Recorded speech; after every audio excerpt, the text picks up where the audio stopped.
Xiaomi 13টি মার্কেটে অনেক বেশি সাকসেস পাওয়ার পর এবার মার্কেটে Xiaomi নিয়ে এসেছে Xiaomi 14টি 144Hz রিফ্রেশ রেটের বিগ ফ্ল্যাগশিপ লেভেলের display, powerful gaming chipset, best camera quality এবং বেস্ট ব্যাটারি ব্যাকআপের সাথে এসেছে এই ফোনটা।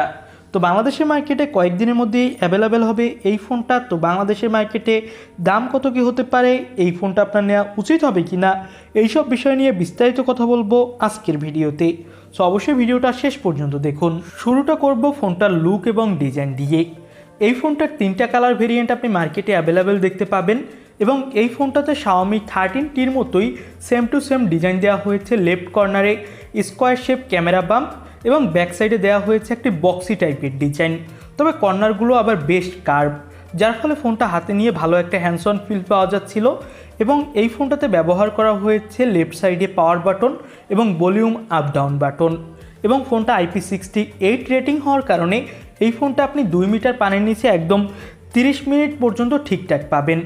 ফোনটার ডিসপ্লেটা হলো 6.67 ইঞ্চি মাপের, যেটা 1.5K রেজুলেশনের 144Hz রিফ্রেশ রেটের একটা ডিসপ্লে ওএলইডি প্যানেল।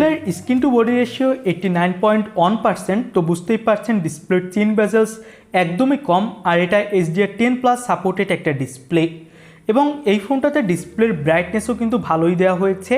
ডিসপ্লের পিক ব্রাইটনেস থাকছে 4000 নিটস। তো বুঝতেই পারছেন ডিসপ্লেটা বেশ ব্রাইটনেসওয়ালা একটা ডিসপ্লে হতে যাচ্ছে এবং ডিসপ্লে কোয়ালিটি একদম ফ্ল্যাগশিপ লেভেলের, কোনো সন্দেহ নেই। তো ডিসপ্লের দিক থেকে তো perfect. In display fingerprint sensor দেওয়া হয়েছে এই ফোনটাতে, যেটা কিন্তু যথেষ্ট ফাস্ট। এবং এবার আমরা কথা বলবো এই ফোনটার পারফরমেন্স সেক্টর নিয়ে। মিডিয়াটেকের ডায়মেনসিটি 8300 আল্ট্রা চিপসেটের সাথে এই ফোনটা এসেছে। LPDDR5X RAM এবং UFS 4.0 স্টোরেজ এই ফোনটার পারফরমেন্সকে আরও বেশি বুস্ট করবে। PUBG, free fire, call of duty, অ্যাসপল 9 এইসব ধরনের গেমগুলো এখানে আপনি খুবই ইজিলি একদম হাই সেটিংসে রান করাতে পারবেন। কোনো ধরনের ল্যাগ ইস্যু অথবা ফ্রেম ড্রপ ইস্যু এখানে আপনাকে ফেস করতে হবে না। আউট অফ দ্য বক্স ফোনটাতে আপনি অ্যান্ড্রয়েড 14 এবং HyperOS পাবেন। 4 বছর পর্যন্ত সব ধরনের আপডেট পেয়ে যাবেন এই ফোনটাতে। তো 4 থেকে 5 বছর নিরিবিলি আপনি এই ফোনটা ইউজ করতে পারবেন, কোনো ধরনের পারফরমেন্সের ঘাটতি আশা করা হচ্ছে পাবেন না। 50 মেগাপিক্সেলের প্রাইমারি ক্যামেরা, 50 মেগাপিক্সেলের পেরিস্কোপ টেলিফোটো ক্যামেরা এবং 13 মেগাপিক্সেলের আল্ট্রা ওয়াইড ক্যামেরা থাকছে ফোনটার ব্যাক প্যানেলে। এবং ফোনটার সামনে ব্যবহার করা হয়েছে 32 মেগাপিক্সেলের সেলফি ক্যামেরা। ফোনটা দিয়ে তোলা কিছু ছবি আপনারা দেখে নিন, তাহলে বুঝতে পারবেন ফোনটার ক্যামেরা কোয়ালিটি কতটা বেশি জোস।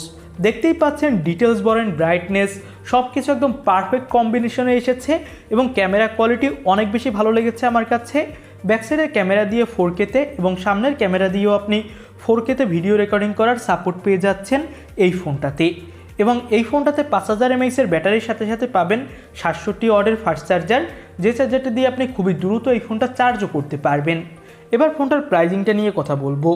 ফোনটার 12256GB ভেরিয়েন্টের দাম 60,560 রুপি রাখা হয়েছে, যেটা বাংলাদেশি টাকায় কনভার্ট করলে হয় 86,000 টাকার মতো। তবে বাংলাদেশের মার্কেটে এই ফোনটা প্রথম দিকে কিনতে গেলে আপনার 90 থেকে 92,000 টাকা লাগবে। আস্তে আস্তে ফোনটার দাম অবশ্যই কমবে। আর বাংলাদেশের মার্কেটে আগামী 15 থেকে 1 মাসের মধ্যে এই ফোনটা আনঅফিসিয়ালভাবে পাওয়া যাবে, তবে অফিসিয়ালভাবে সাধারণত এই ফোনগুলো আসে না। তো আপনাদের কাছে ফোনটা কেমন কী লাগলো সেটা কমেন্ট বক্সে জানাবেন। নতুন কোনো ভিডিওতে আপনাদের সাথে বিস্তারিত কথা হবে। আজকের মতো ভিডিও এখানেই শেষ করছি। আল্লাহ হাফেজ।